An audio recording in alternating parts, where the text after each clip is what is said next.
அனைவருக்கும் வணக்கம். உங்கள் வீட்டில் யாராவது ரிஷபராசியா? ஒரு 5 நிமிடம் ஒதுக்கி இந்த வீடியோவை பாருங்க. அந்த வகையில் ரிஷபராசினியர்களுக்கு என்ன மாதிரியான நன்மைகள் எல்லாம் ஏற்பட இருக்கு, கிரக நிலைகளின் ரீதியாக அமையிருக்கும், சாதகங்கள் என்ன, பாதகங்கள் என்ன, மேலும் என்ன மாதிரியான முன்னேற்றங்கள் எல்லாம் உங்களுடைய வாழ்வில் ஏற்பட இருக்கு என்பது குறித்தான முழுமையான பதிவை தான் பார்க்க போகிறோம். அந்த வகையில் ரிஷபராசியை சேர்ந்த கிருத்திகை 2ஆம் பாதம் முதல் ரோஹிணி மிருகசுரேஷம் 2ஆம் பாதம் வரை உள்ள நட்சத்திரக்காரர்களுக்கு ரிஷபராசினியர்களுக்கு அதிர்ஷ்ட யோகம் நிறைந்த ஒரு வாரமா இந்த அடுத்த 7 நாட்கள் அமையிருக்கு என்பது 200% உறுதிங்க. அந்த வகையில் உங்களுடைய ராசிக்கு உச்ச சக்கரனால் உயர்வு காணக்கூடிய ஒரு வாரமாகவும் இந்த வாரம் அமையிருக்கு. அந்த வகையில் என்ன மாதிரியான நன்மைகள் எல்லாம் ரிஷபராசினியர்களுக்கு இந்த வாரத்தில் ஏற்பட இருக்கு என்று பார்க்கும்போது, இக்காலகட்ட கிரக நிலைகளை ஆராய்ந்து பார்க்கும்போது உங்கள் ராசிநாதனான சுக்கிரன் உச்சம் பெற்று சஞ்சரிக்கிறார். அவரோடு பாக்கியஸ்தானாதிபதி சனியும் சேர்ந்திருப்பதால் அற்புதமான ஒரு நேரமாக தான் இந்த வாரம் உங்களுக்கு அமையிருக்குதுங்க. இவ்வளவு நாட்களாக, ஏன் வருடங்களாக கூட என்ன மாதிரியான முயற்சிகளை நீங்கள் மேற்கொண்டால் அவற்றில் ஏற்பட்டு வந்த தடங்கல்கள், தாமதத்தின் காரணமாகவும் பல இழப்புகளின் காலமாகவும் இது இனி எதுவுமே செய்ய வேண்டாம் என்றிருந்த காரியங்கள், இனி அந்த எந்த ஒரு காரியத்தை நீங்கள் தொட்டால் அவற்றில் நிச்சயம் வெற்றி கிடைக்கக்கூடிய ஒரு தருணமா இந்த சுக்கிரனுடைய நிலை உங்களுக்கு அமைஞ்சிருக்குது. நினைக்க இயலாத அளவு தொழில் வளர்ச்சியும் குடும்ப முன்னேற்றமும் நிச்சயம் கூட இருக்கு என்பதை கிரக நிலைகள் தெளிவாகவும் உறுதியாகவும் எடுத்து காட்டுது. குடும்பத்தில் முன்னேற்றம் கூடுங்க. உத்தியோகத்தில் மேலதிகாரிகளுடைய ஆதரவு உங்களுக்கு திருப்தி தரும் என்பதையும் கிரக நிலைகள் தெளிவுபடுத்துது. பணி ஓய்விற்கு பிறகும் பணி நீடிப்பு உண்டுங்க. வருமான பற்றாக்குறை அகல இருக்கு. உங்களுடைய ராசிக்கு தனஸ்தானத்தில் குரு இருப்பதால் குடும்பத்தில் ஒன்றுக்கு மேற்பட்டவர்கள் சம்பாதிக்கும் வாய்ப்பு, உள்ளத்தில் நினைத்ததை உடனடியாக முடிக்கும் சந்தர்ப்பமும் உண்டு என்பதை கிரகங்களுடைய சஞ்சார நிலைகள் மீண்டும் உறுதியளிக்குது. இத்தருணங்கள்ல என்ன மாதிரியான முயற்சிகளை நீங்கள் மேற்கொண்டாலும் நிச்சயம் வெற்றி கிடைக்கும் என்பதால் நீங்கள் எவற்றை பற்றியும் கவலைப்பட வேண்டாங்க. ஆனால் எந்த ஒரு முயற்சியிலும் அகலக்கால் வைக்க வேண்டாம் என்பதை கிரக நிலைகள் மீண்டும் தெளிவுபடுத்துது. உங்களுடைய ராசிக்கு 6 அதிபதி 12 வரும்போது இந்த நேரம் என்பது அற்புதமான ஒரு நேரம் என்று தாங்க சொல்ல வேண்டும். ஏனென்றால் ரிஷபராசினியர்களான உங்களுடைய கடமையில் இருந்த தொய்வு அகல இருக்குதுங்க. காலாவதியான கடன்கள் கூட தற்போது வசூலாக கூடிய ஒரு தருணமா தான் இத்தருணம் அமைஞ்சிருக்குதுங்க. இடம் வாங்கி வீடு கட்டும் யோகம் உண்டு. இல்லத்தில் உள்ளவர்களின் தேவைகளை பூர்த்தி செய்ய இருக்கீங்க.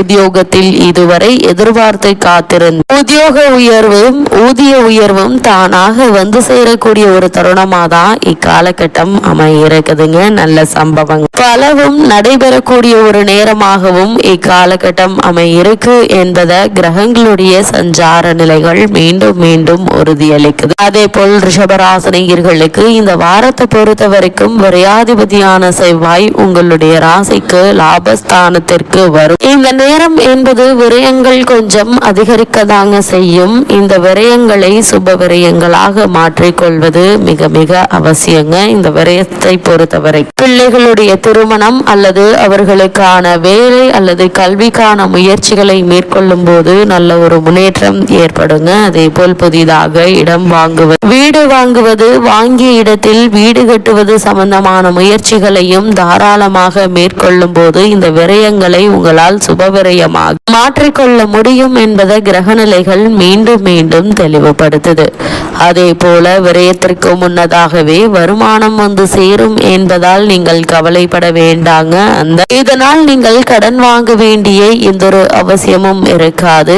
இதை செய்ய வேண்டும், அதை செய்ய வேண்டும் என்று கவலைப்பட வேண்டாங்க. நீங்கள் நிச்சயமாக காரியத்தை தொடங்கிவிட்டால் அதற்குரிய தொகை படிப்படியாக வந்து சேரும் என்பதை கிரகநிலைகள் மீண்டும் தெளிவுபடுத்துது. எனவே மனக்கலக்கம் அடைய வேண்டாம். பிள்ளைகளாலும் குடும்பத்தினர்களாலும் ஏற்படும் செலவுகள் சுப செலவுகளாக மாறும் என்பதையும் கிரகநிலைகள் மீண்டும் தெளிவுபடுத்துது. ரிஷப ரிஷபராசினியர்களை பொறுத்த வரைக்கும் உங்களுடைய ராசிக்கு 2, 5 ஆகிய இடங்களுக்கு அதிபதியானவர் புதன். அவர் நீச்சம் பெறுவது என்பது அவ்வளவு நல்லதல்லங்க. பணத்தட்டுப்பாடு ஏற்படும், பல பணிகள் பாதியிலேயே நிற்கும் சூழல் உருவாக இருக்கு. எதையும் யோசித்து செய்ய வேண்டி ஒரு தருணமாக தான் இக்காலகட்டம் அமைகிறதுங்க. எதிர்ப்புகள் நிறைவேறுவதில் தடைகள் அகலும், பிள்ளைகள் வழியில் செலவுகள் உண்டு. இந்த செலவுகள் சுப செலவுகளாக இருப்பதால் நீங்கள் கவலைப்பட வேண்டிய அவசியம் இல்லைங்க. அது கல்விக்காகவோ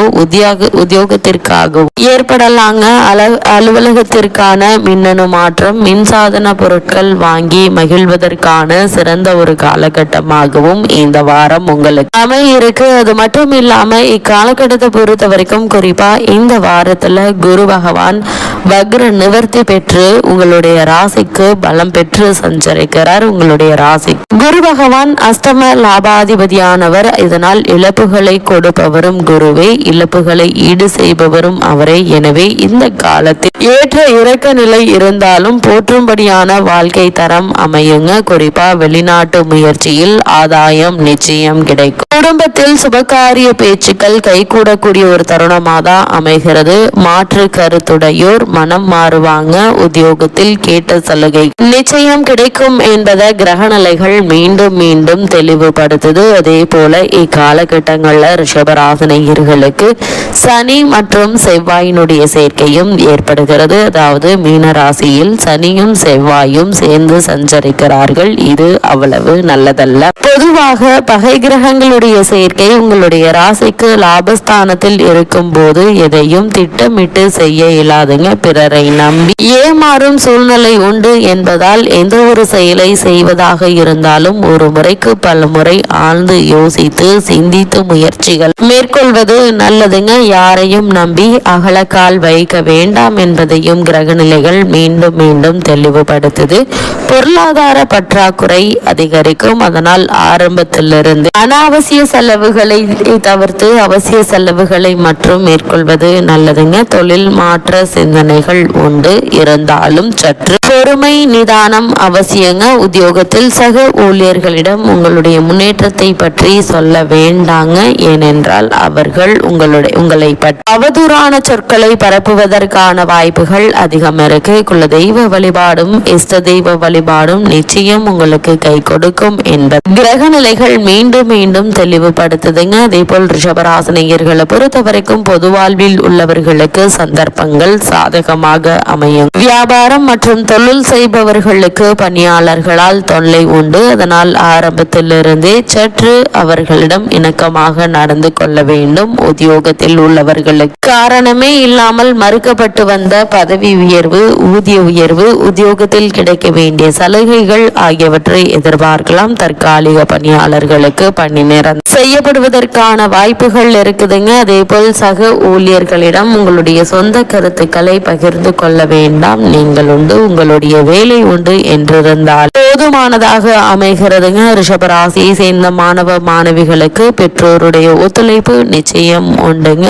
அதே போல இன்றைய கல்வி நாளை எதிர்காலம் என்பதை உணர்ந்து உங்களுடைய முழு கவனத்தையும் கல்வியில் செலுத்துவது அவசியங்க. பெண்களுக்கு வருமானம் திருப்தி தரும். பிள்ளைகளுக்கான கடமைகள் செவ்வனே செய்து வெற்றி காண இருக்கீங்க. மொத்தத்தில் ரிஷபராசினியர்களுக்கு இந்த வாரத்தில் கிரகநிலைகளின் ரீதியாக கூறப்படும் பரிகாரம் என்று பார்க்கும்போது லக்ஷ்மி வழிபாடு உங்களுக்கு இனிமை சேர்க்கும் வழிபாடாக இந்த வாரம் அமைகிறது.